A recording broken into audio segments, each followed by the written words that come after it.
Selamlar, kanalıma hoş geldiniz. Bugünün konusu, bugünkü açılımımızın konusu kariyer hayatımda yakın gelecekte beni neler bekliyor? Hangi enerjiler alanıma dahil oluyor? Arkadaşlarım 3 desteli bir açılım gerçekleştiriyoruz. Birinci, ikinci ve üçüncü olmak üzere. Ondan öncesinde, seçim yapmadan öncesinde e, izlediğiniz videolarımı ve elbette beğendiğiniz videolarımı beğeni atabilirseniz ve aynı zamanda kanalıma abone olabilirseniz beni çok mutlu edersiniz. Ve yorumlarınızı da okuyorum. Çok mutlu oluyorum. Yorum atabilirseniz bu beni daha da fazla teşvik ediyor açılım yapmak için. Hem bana iyi geliyor hem de ilerleyen açılımlarımda size daha iyi geleceğini düşünüyorum bu enerjiyle ve birliktelikle. Bunun dışında özel açılım isterseniz de aşağıya e-mail adresimi bırakıyorum. Oradan mesaj atarsanız kısa bir süreç içerisinde de geri dönüş sağlayacağım size. Bu şekilde artık seçiminizi yapabilirsiniz. Gerçi ben konuşurken yapmış da olabilirsiniz de bakalım. Bekliyorum.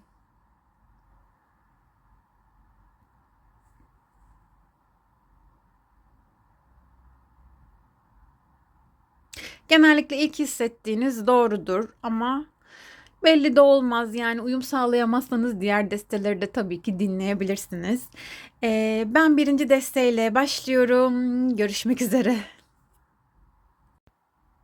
Selamlar birinci deste. Bakalım kariyer hayatında yakın gelecek enerjilerinde neler var? Şimdi burada hali hazırda bir bitiş olmuş olabilir ya da olmaya yakın olabilir.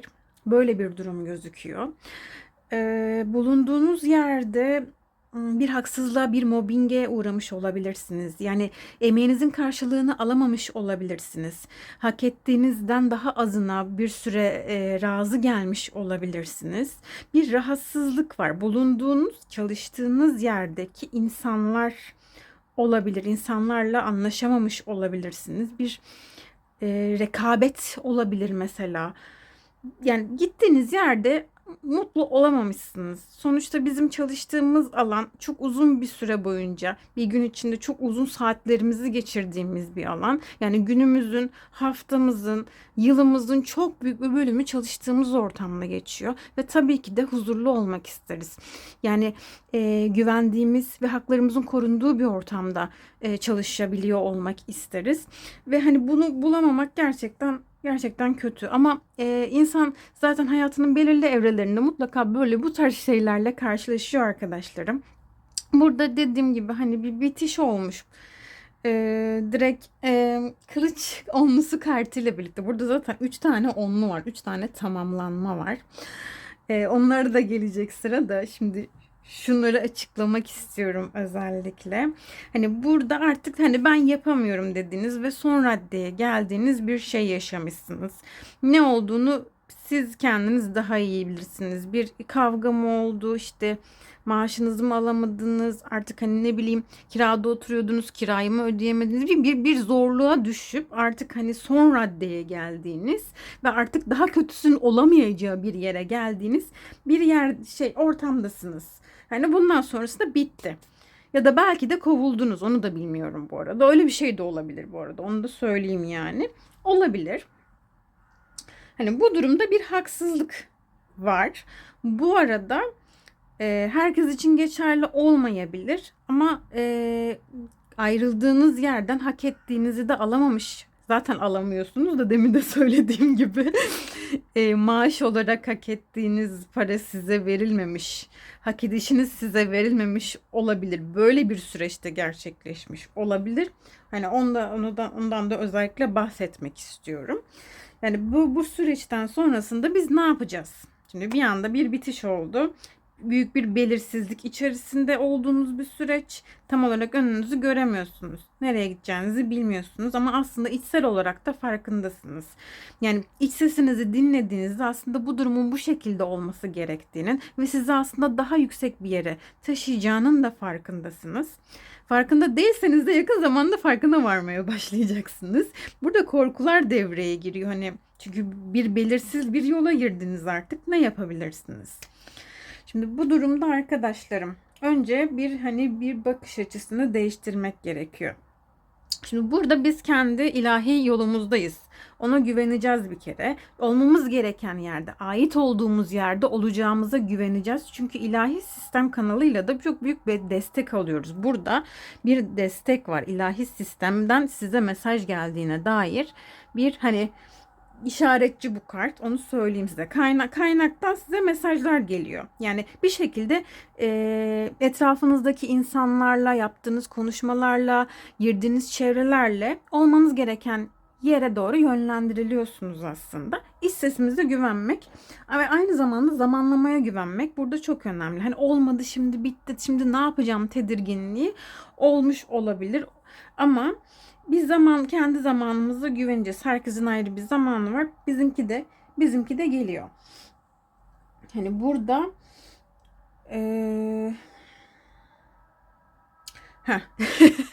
burada bir şey var aslında bakarsanız sizde. Yaptığınız işle alakalı olarak da bir şeyleri zorlaştırıyor olabilir misiniz acaba? Bazı şeyleri zor algılıyor. Yani algılıyor derken ondan bahsetmiyorum. Şimdi bazı şeyler size zor geliyor olabilir mi acaba algı seviyenizde demek istiyorum. Şimdi işiniz ne bilmiyorum. Burada kartlar çıktı. Bak, avukat olabilirsiniz. Arabuluculuk, danışmanlık, avukatlık yapıyor olabilirsiniz mesela. Şair kartı gelmiş burada arkadaşlarım. Burada sanatsal olarak kendinizi ifade ettiğiniz bir alanda çalışıyor olabilirsiniz. Çocuklarla ilgileniyor olabilirsiniz. Çocuklarla ilgili öğretmen olabilirsiniz mesela. Yani çocuklarla ilgili herhangi bir alanda çalışıyor olabilirsiniz. Şimdi burada aslında bizim yapmamız gereken şey bu dilenci kartına odaklanmak. Şimdi değnek onlusuyla dilenci kartı birbirlerini meşleyen kartlar diye düşünüyorum ben biraz. Şimdi bunu okumak istiyorum öncelikle. Şimdi hayatta kalma düzeyinde güçlenmeye karşı koyar. Spiritüel mütevazılık, şefkat ve öz saygı otoritesini uyandırır. Şimdi siz burada hayatta kalma düzeyinde ne demek? Şimdi ekmek alacak parayı bulsam, işte ekmek kazanacak parayı bulsam benim için yeterli. Şimdi burada böyle hayatta kalma düzeyinde, işte nefes alabileyim yeter. İşte iki göz odam olsun, iki göz odam olsun, evim olsun, işte kiramı karşılayabileyim. Bu benim için yeterli olur. Çünkü yaşayabilecek kadar para bana akıyor. Bu düzey benim için yeterlidir. Daha fazlasında gözüm yok bilişi. Hani bu durumdan çıkmayı anlatıyor aslında bakarsanız biraz bize. Hani bundan daha fazlası var. Bundan daha yüksek bir kapasiteye sahipsin. Daha fazlasını kolaylıkla elde edebilirsin. Ama sadece ekmek kazanabilecek, ekmek paramı kazanabileceğim kadar para benim için yeter bilişinde olmayı aslında siz de istemiyorsunuz. Bunlar buraya geldiyse ben özellikle bunu söylemek istiyorum. Burada bir kırılma noktası var aslında bu bilişle alakalı. Şimdi bazı şeyler size bu anlamda yük olarak geliyor. Şimdi ben bu işi yapıyorum, bu yükü alıyorum ama bu yük benim için çok ağır diyorsunuz o işi yaparken, mesleğinizi yaparken. Ama aslında bunun bu kadar zor olmadığını, biraz daha farklı. Heh, kusura bakmayın, bir problem oldu. Tamam, şimdi geldim. Nerede kalmıştım? Heh, evet, aslında bu parayı kazanmanın ve o bolluk bereket bilinciyle yaşamanın, para bana gelir bilişiyle yaşamanın bu kadar da zor bir şey olmadığını, biz aslında almamız gerekenden fazla bir yük mü alıyoruz acaba kendi üzerimize? Bunlar duygusal yükler de olabilir mesela. Çünkü mesela çalıştığınız ortamda huzursuzmuşsunuz. Bu huzursuzluk sizin tabii ki duygu dünyanızda yansıyor ve bazı yapmak istediğiniz işte hani yapmak istediğiniz işten artık zevk alamaz hale geliyor olabilirsiniz. Hak ettiğinizi alamadığınız için mesela. Ve hani bu sizde ağır bir duygusal yük yarattığı için işinizi yapmak da size artık zor, çok zor geliyor olabilir. Buradan çıkınca aslında kendi güvenli ortamınızı bulunca bu işin bu kadar da zor olmadığı, para kazanmanın, bunu elde etmenin, güvenli bir işi gerçekleştirmenin bu kadar da zor olmadığını göreceğiniz bir evre olduğunu düşünüyorum ben. Çünkü burada da bir 10 var çünkü. Burada da bir tamamlanma var. Hani zorlandığımız, duygusal olarak zorlandığımız durumları da dönüştürüyoruz. Bazı şeyleri daha kolay, daha basit algılamaya başlıyoruz. Bu kadar zor değil. Bu kadar zor olmak zorunda değil.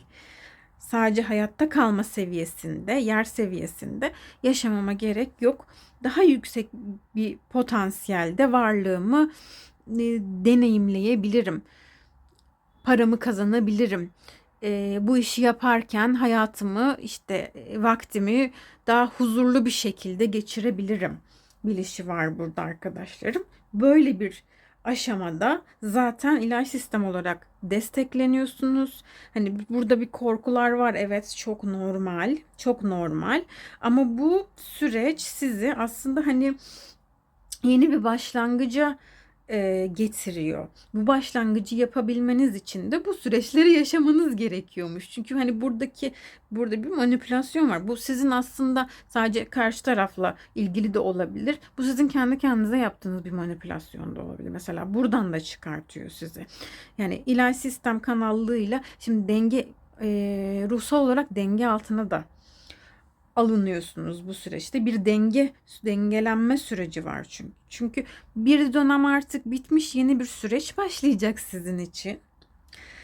Bu konuda tabii ki böyle bir git gel yaşamanız da çok normal. Şimdi yeni bir sürece geçiyoruz. Ama nasıl bir süreç bu? Şimdi biz kendi bağımsızlık bilişiyle hareket ettiğimiz bir süreç. Şimdi ben mesela bu işe muhtaç değilim. Şu insanın sözüne muhtaç değilim iş hayatımda. Ben bu işi yaparken yeterliyim. Gerekli olgunluğa sahibim, gerekli tecrübeye sahibim. Kendi başıma da hareket edebilirim. Kendi fırsatlarımı kendim yaratabilirim ya da kendi işimi kendim kurabilirim. Bu kapasiteye sahibim. Yani etrafımdaki insanlardan güç almama, yani illaki hani onların benim yanımda olmalarına da gerek yok. Zaten olması gereken insanlar, benim frekansıma uygun insanlar benim yanıma geleceklerdir. Ben güvendiğim insanları etrafımda görmek istiyorum. Kariyer hayatımda, çünkü kariyer hayatı benim için çok önemli. Çünkü hayatımın çok büyük bir bölümünü kariyerime ayırıyorum ben. Tabii ki de çok önemli arkadaşlarım. Yani güven altında olmamız gerekiyor. Sürekli yaptığımız işte huzursuzluk varsa, haksızlık varsa bütün dengemiz alt üst olur. Bu çok önemli. Yani göründüğünden daha da önemli bir durum. Ama biz bunu yapıyoruz. Burada yeni bir coşkuyla bir başlangıç yapıyoruz. Gerçekten hani duygusal olarak coşkun, dolu dolu bir başlangıç yapacağız. İş hayatımızla ilgili. Artık yeni bir yeni bir yerde bir işe mi başlıyoruz? Kendi işimizi mi kuruyoruz? O da olabilir. Burada da öyle enerjilerde alıyorum bu arada yani.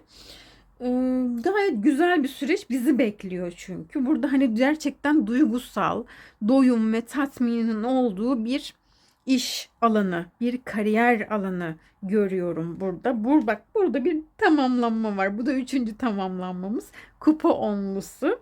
Etrafımızda gerçekten bizi güvende hissettiren, demin de dediğim gibi böyle insanlarla bir arada bulunduğumuz ya da biz kendi işimizi kuruyorsak eğer etrafımıza uygun frekanstaki insanları aldığımız, diğerlerini şutladığımız bir süreç olacak. Bu durumda da tabii ki yükselme olacak. Biz duygusal olarak kendimizi güvende hissedersek, parasal olarak da güvende hissederiz. Yani ikisi birbiriyle denk gitmesi gerekiyor. Diğer türlü bir yerde bir bozukluk oluyor. Bundan özellikle bahsetmek istiyorum. Bu arada hani ekstrem bir bilgi olarak belki hani aile üyeleriyle birlikte de bir işe girişecek olabilirsiniz. Bir iş yapacak olabilirsiniz. Belki öyle bir şey de olabilir. Olmak zorunda da değil bu arada. Bunun dışında başka ne söyleyebilirim? Hmm, Burada sizi destekleyen enerjiler var zaten. Bunu atlatacaksınız. Yeni çözümler ve başlangıçlar. Bakın burada başlangıç. Burada başlangıç. Harika. Harika geldi. Ve yöneltildiğiniz yere güvenin. Yöneltildiğiniz yere güvenin. Yani siz bir yere yönlendiriliyorsunuz. Demin de söylediğim gibi burada Aziz kartıyla birlikte bir yere yönlendiriliyorsunuz siz. Gittiğiniz yöne doğru devam edin. Hislerinize güvenerek devam edin. Adım atmaktan da korkmayın diyorum. Gerçekten çok olumlu ve pozitifti burası, bu açılım. Gerçekten çok beğendim. Yüksek enerjiliydi bayağı. Başka söyleyeceğim bir şey var mı? Bakayım. Yok. Yani evet. Çok güzel geldi. Evet. Kendinize çok iyi bakın. Görüşmek üzere. Selamlar, ikinci deste. Bakalım kariyer hayatınızda yakın gelecek enerjilerinde neler var? Arkadaşlarım burada kariyer açılımı olmasına rağmen çok ilginç bir şey çıktı. Kupa ikilisi var burada. Hani sevgi, sevgi ve sevgi. 3 tane sevgi kartı geldi burada. Bir şifalanma ile birlikte iş hayatınızın dönüşeceğini düşünüyorum. İkili ilişkilerle ilgili bir şifalanma yaşayacaksınız. Ya belki uzun zamandır aranızın bozuk olduğu biriyle aranız mı düzeliyor, ya da mesela ilişkilere karşı bakış açınızı değiştiriyorsunuz ve mesela ilişki özel hayatınızda yeni bir insan girmesiyle birlikte iş hayatınızda da tesir ederek iş hayatınızın bereketini de açıyor ve etkiliyor olabilir. Bu şekilde olabilir. Ya yeni bir insan olabilir ya da eski bir insanla barışma olabilir. Ama her türlü, yani herhangi bir insan olmasa bile, yani burada mesela gerçekten sevgiye karşı bir bakış açısının değişimi söz konusu. Bir yumuşama, hani bir dişil enerjiye geçiş söz konusu. Sadece bu kartlara bakarak bunu anlamıyorum elbette. Mesela bu karta bakarak da bunu algılayabiliyorum. Sanki burada bir anne ile ilgili şifalanma görüyorum ben arkadaşlarım, özellikle. Hani anne ile ilgili bir probleminiz varmış. Ne olduğunu tam olarak tabii ki bilmiyorum ama hani bunun bir şifalanması söz konusu. Evet. Hani iş hayatınıza yansıyan ve aynı zamanda ilişkilerinize yansıyan bir problemmiş.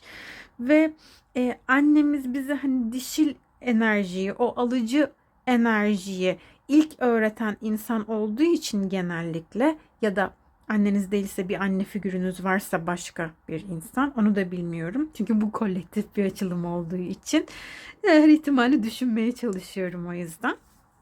Bu insanla ilişkiniz düzeldiğinde, hani buradaki problemi çözdüğünüzde bir anda her şeyin kapısı açılmaya başlıyor.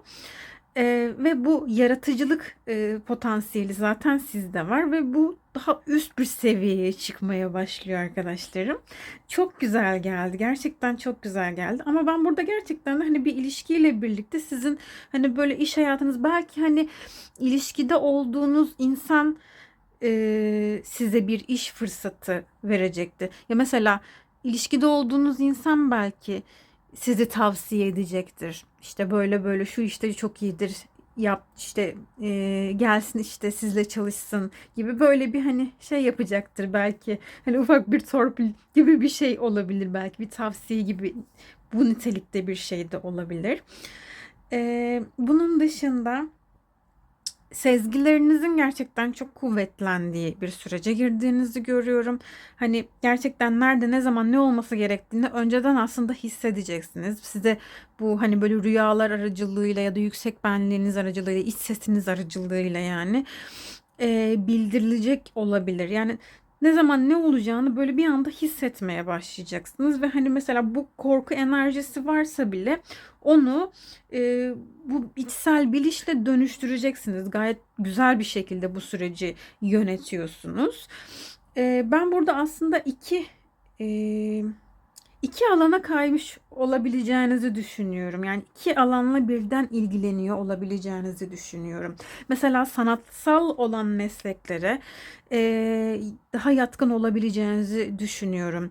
Sesinizi kullanabileceğiniz bir şey. Mesela seslendirme sanatçılığı olabilir. Şarkı olabilir. Yani sesinizle ne yapabilirsiniz başka?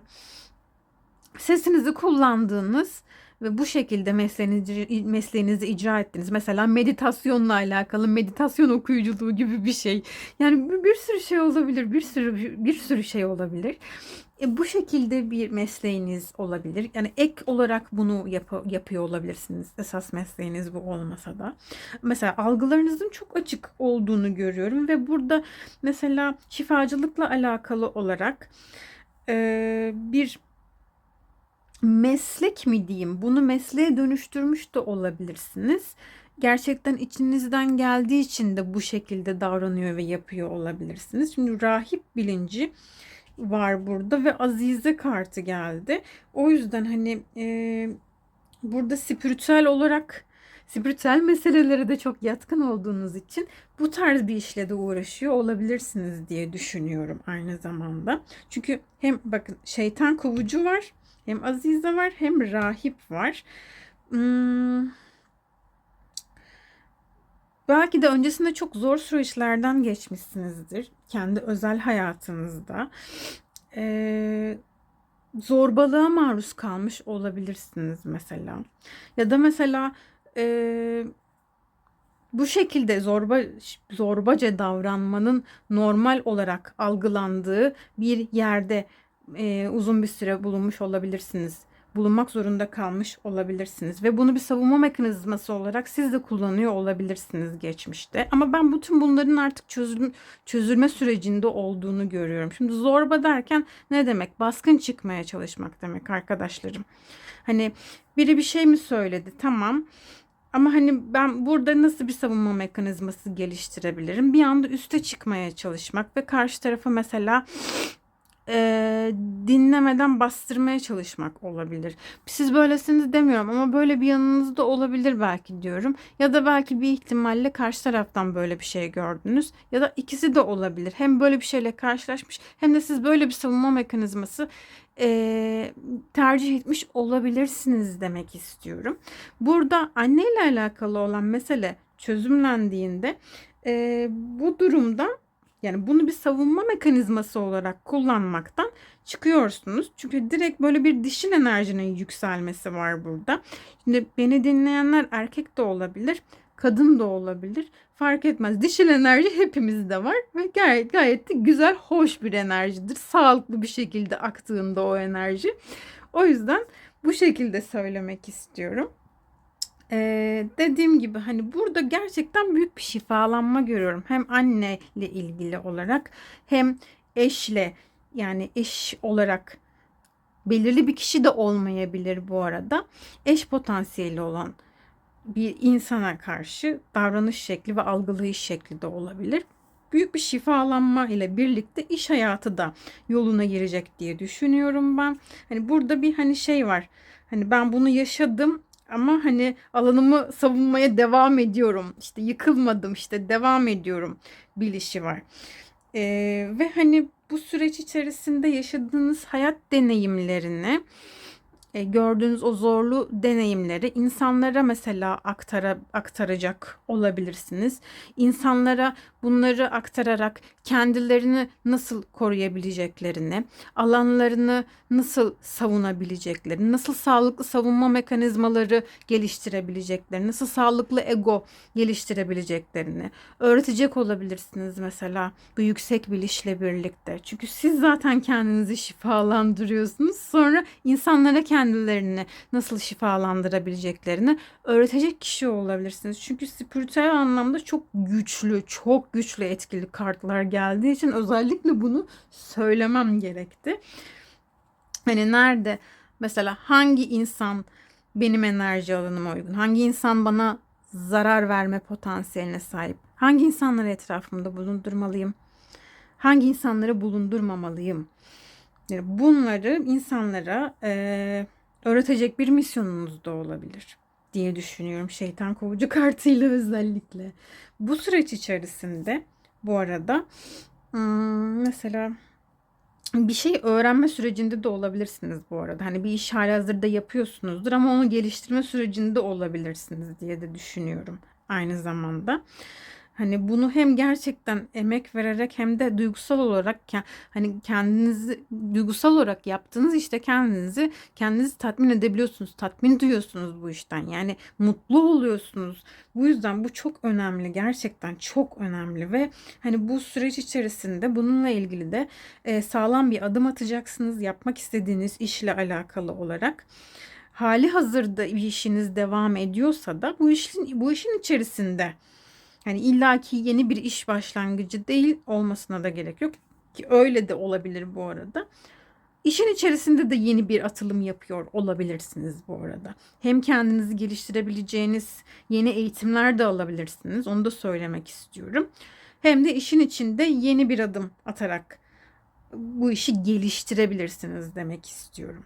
Ama her türlü çok hani güzel güzel haberler alacaksınız siz gerçekten hani ve hani bu artık çok yakın zamanda olacak. Zaten yakın gelecek enerjileriyle ilgili açılım yapıyoruz. Burada direkt kartı geldiği için çok güzel haberler gelecek size işinizle alakalı olarak. Onu söylemek istiyorum ve bu hani bu hüzünlü atmosferden çıkacaksınız. O bir hüzün varsa bir şey için üzgün olabilirsiniz. Bir hayal kırıklığı var çünkü burada. Ben bunu da görüyorum. Buradan çıkıyorsunuz ama. Gerçekten bu süreci de bence güzel yöneteceksiniz. Bu arada hani e, bu kolektif bir açılım olduğu için hani daha çok böyle mantık isteyen mesleklerden birini de yapıyor olabilirsiniz aynı zamanda. Hem spiritüel olarak hem de daha somut dünyada olan mesela iki meslek birden icra ediyor olabilirsiniz diye düşünüyorum. Böyle ne bileyim böyle polislik, polis olabilir, avukatlık olabilir. Ne bileyim başka ne olabilir? Meslek daha aklıma gelmiyor kusura bakmayın ama şöyle söylemek istiyorum. Daha böyle somut olan, eee, daha ciddi bir meslek demek istiyorum. Bir ciddiyeti olan bir meslek. Yani toplumda kabul görmüş mesela ciddiyeti olan bir meslek de olabilir mesela. Daha analitik zekanızı kullanmanızı gerektiren bir mesleği de aynı zamanda yapıyor olabilirsiniz diye de düşünüyorum. Tabii ki kolektif olduğu için kendinize uygun olanı alıp kabul edebilirsiniz. Bunun yanında yıldız koruyucusu. Bakın burada da destekledi.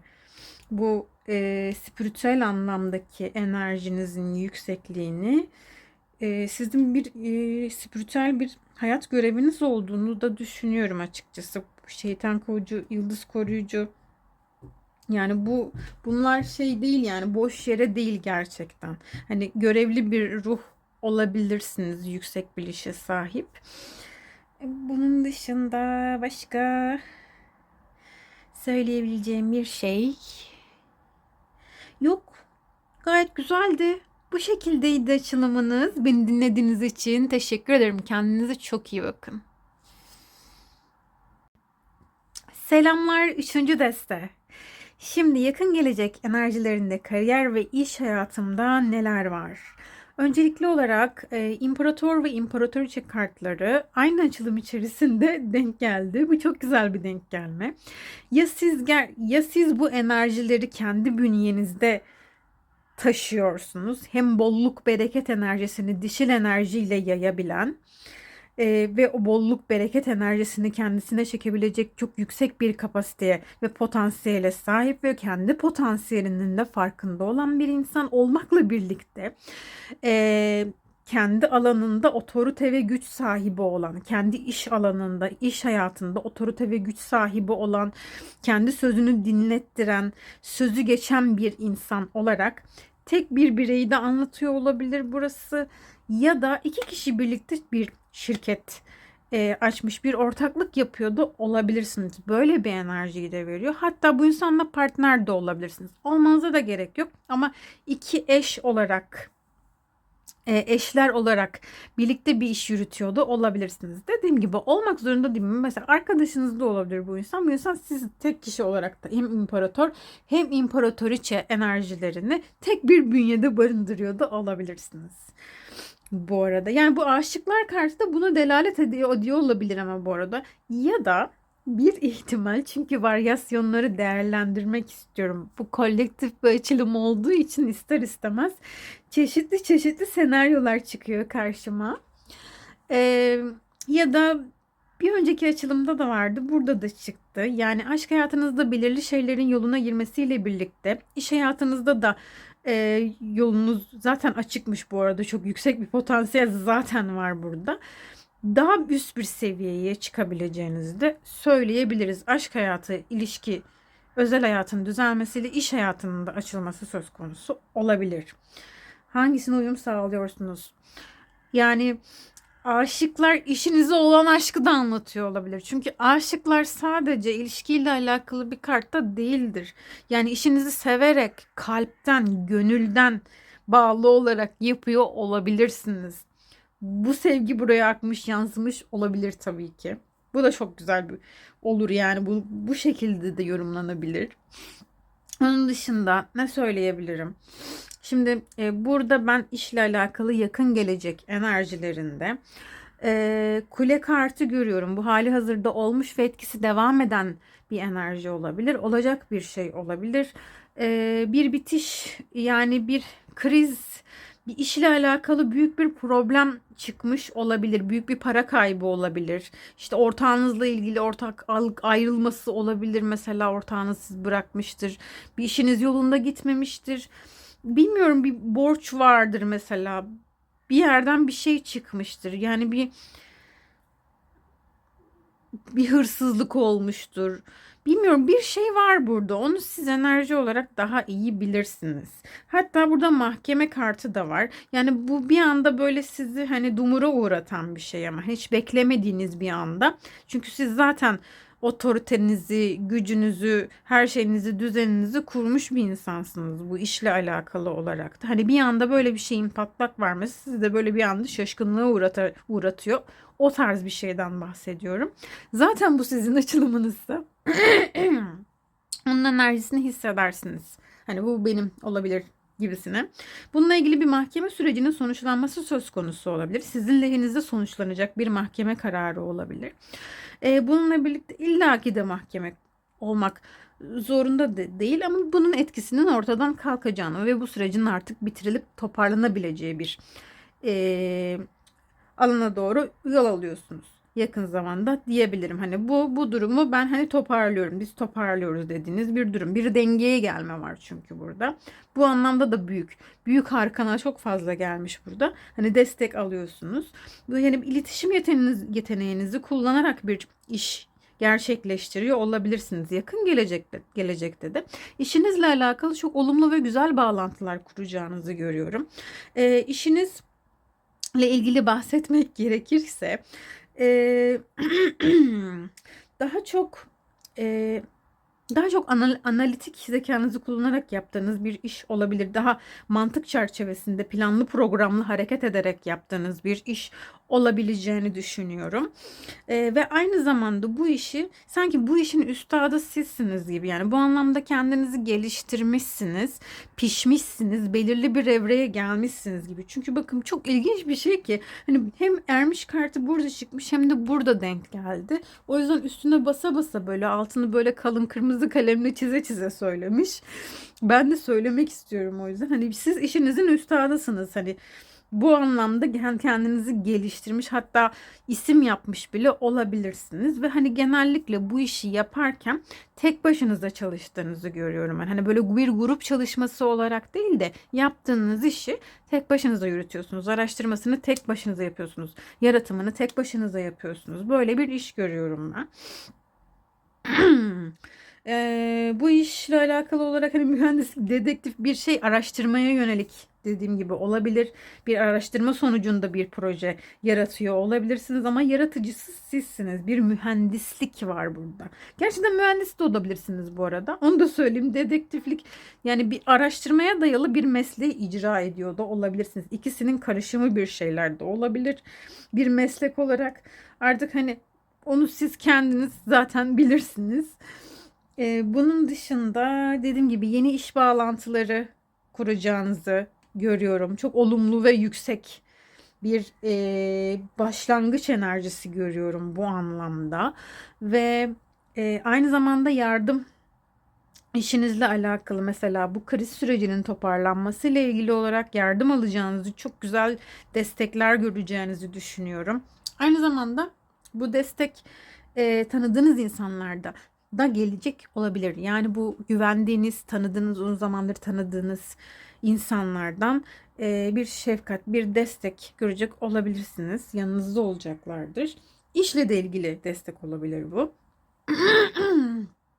Eee, Bir insanla anlaşma olabilir mesela. Biriyle bir anlaşma, işle alakalı bir anlaşma yapacak olabilirsiniz.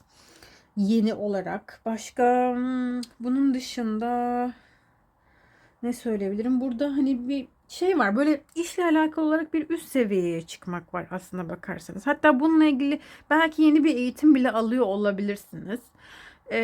Hani işi bir üst seviyeye taşımak olabilir. Bunun yanında bir de şifacılık çıktı özellikle.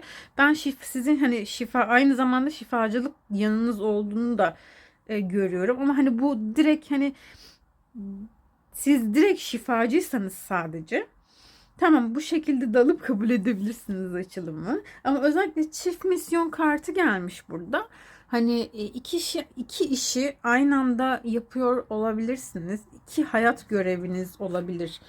Yani sizin bu ruhsal yolculuğunuzda iki tane hayat göreviniz olabilir ve ikisini birlikte icra ediyor da olabilirsiniz. Bunlardan biri şifacılık da olabilir. Şifacılıkla amatör olarak da ilgileniyor olabilirsiniz ve bunu geliştirecek olabilirsiniz yakın bir zaman içerisinde. Ama hani burada çağrılmak kartı da var. Bunlar hani çok güzel ve güzel kartlar gerçekten. Ruhsal çalışma ve yetenekler ve öne çıkma zamanı diyor zaten. Bakın ben bunu altına okumayı unutmuşum. Bununla bu demin söylediğim şey gerçekten tam üzerine denk geldi. Gerçekten de böyle bir çağrı alacak olabilirsiniz. Şifacı yanınızı geliştirmekle alakalı. Bununla ilgili bir şeyler yapmakla alakalı olabilir. Siz tabii ki yani şifacılıktan devam edebilmek için önce bir insanın kendisini şifalandırmayı öğrenmesi gerekiyor bence.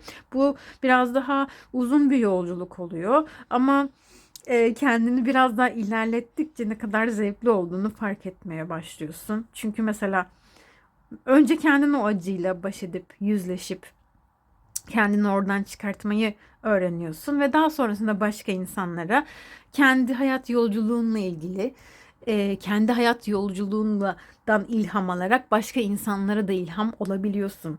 Çok güzel bir şey. Yani böyle bir çağrı var. Bu çağrı varsa hani size bir takım işaretler gelecek olabilir bununla alakalı olarak. Yüksek zekadan, rüyalar aracılığıyla olabilir. İşte ilahi sistem kanallığıyla olabilir. Ne bileyim görüler olabilir. Bir sürü şey olabilir. Yüksek benliğiniz, hisleriniz aracılığıyla olabilir. Bununla alakalı küçük küçük adımlar atacaksınız. Onu söyleyebilirim. Böyle bir ruhsal olgunluğa da sahipsiniz bu arada. Hani böyle ruhsal anlamda daha olgun insanlar görüyorum gerçekten. Hani bu desteğe çekilenler için. Hani yaş olarak da belki biraz daha olgun olabilir. Olmaya da bilir ama ruhsal olgunluk da olabilir. Bir pişmişlik var burada yani. Hamlık değil, pişmişlik var. O yüzden bu şekilde söylemek istiyorum. Onun dışında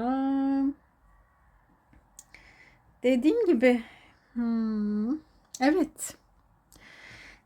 Dediğim gibi hani bu şekilde bir çağrı alacaksınız ve harekete geçeceksiniz.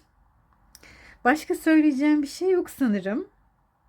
Açılımımız bu şekildeydi. Beni dinlediğiniz için teşekkür ederim. Kendinize çok iyi bakın.